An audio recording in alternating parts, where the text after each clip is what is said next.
오늘은 로마서 5장 12절의 말씀을 가지고 사망 선고라는 제목으로 말씀을 나누려고 합니다. 죄에 대한 사람들의 생각과 하나님의 생각에 많은 차이가 있습니다. 죄를 정의하는 데 있어서도 그렇고 죄의 결과를 이야기하는 데 있어서도 사람들은 죄의 경중을 따지면서 우리가 아무리 큰 죄를 지어도 진짜 죽을 만큼의 죄를 짓는 사람은 극히 일부에 지나지 않는다는 그런 생각을 갖고 있습니다. 그런데 성경에 의하면 죄의 경중을 따져볼 필요도 없이 이 땅에 사는 모든 인생들은 자기가 지은 죄 때문에 그 결과적인 죽음을 맞이할 수밖에 없다는 게 성경의 증언입니다.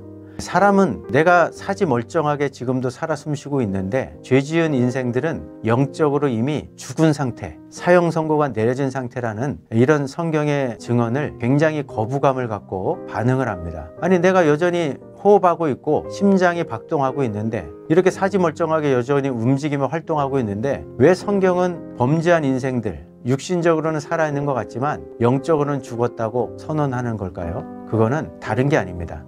사람들이 생각하는 죽음은 영혼과 육체가 분리되는 것을 일반적으로 죽음으로 생각하지만 성경이 말하고 있는 그 죽음은 육체는 살아있을지 몰라도 그 죄 때문에 영이 죽어있는 상태, 영적으로 죽은 상태에 있기 때문에 사람들이 죽었다고 이야기하는 겁니다. 영이 죽어 있을 때 어떤 심각한 문제가 발생하는지 창세기 3장을 통해 확인할 수 있는데 죄가 개입되기 전까지만 해도 아담은 하나님을 만나는데 어떤 어려움도 없었고 꺼리낌도 없었습니다.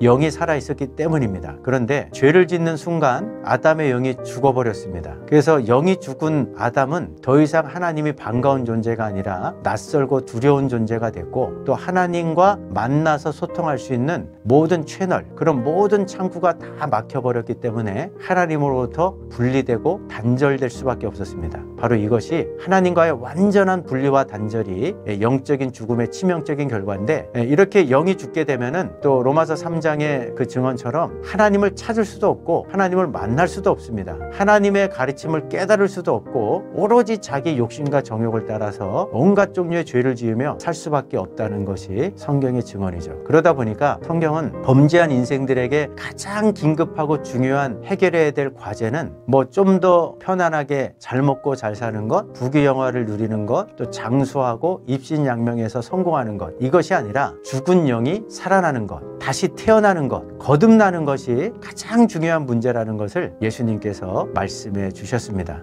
영이 죽어있는 사람들에게 나타나는 세 가지 아주 중요한 특징이 있는데 그것은 첫 번째, 하나님을 위해 살지 않고 자기 자신만을 위해 살게 됩니다. 두 번째는 하나님보다 세상을 더 사랑하게 됩니다. 또 세 번째는 하나님께서 시대때로 그 인생 가운데 개입하셔서 하나님께 돌아설 수 있는 여러 가지 시그널, 사인들을 보내시는데 도무지 캐치해내지 못하고 깨닫지 못합니다. 그러다 보니까 하나님은 포기할 수 있어도 물질을 포기하지 못하고 하나님은 포기할 수 있어도 세상이 주는 즐거움을 포기하지 못하는 것, 그리고 내 삶 가운데 벌어지는 크고 작은 일들을 통해서 끊임없이 사실은 말씀하시는 하나님의 말씀을 깨달을 수 없는 것, 하나님의 손길을 전혀 느끼지 못하는 것, 이것이 영이 죽어있는 사람들의 안타까운 세 가지 문제입니다. 근데 이 영이 살아있는 사람들은 어떤 특징이 있냐? 정말 하나님 앞에 뼛속부터 죄인임을 깨닫고 구원에 이르는 이 회심의 회개뿐만 아니라 그 이후로도 시대때로 짓는 죄에 대해서 중심으로 뉘우치는 회개의 삶을 갖게 됩니다. 두 번째는 예수님을 유일한 구원자로 믿는 것뿐만 아니라 그 유일한 주가 되신 주님께 자기 인생의 문제, 건강, 생명, 가정, 자녀, 미래 이런 것들을 맡기며 삶을 살게 됩니다.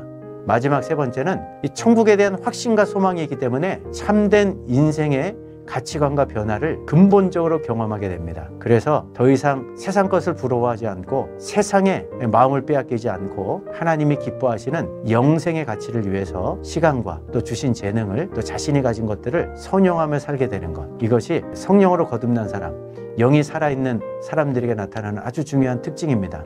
바울은 우리들에게 너희들이 정말 영적으로 거듭난 사람인지, 영이 살아있는 사람인지, 너희들이 그리스도 안에 확실히 거하는 사람들인지 스스로 점검하고 확증할 수 있어야 된다고 이야기하고 있는데, 우리 창원대교회 성도들도 내 영적 상태에 대한 분명한 점검을 통해서 하나님 기뻐하시는 그런 거듭남의 자리, 또 거듭남의 풍성한 열매를 거둘 수 있는 그 복된 자리로 나갈 수 있기를 주의 이름으로 축복합니다.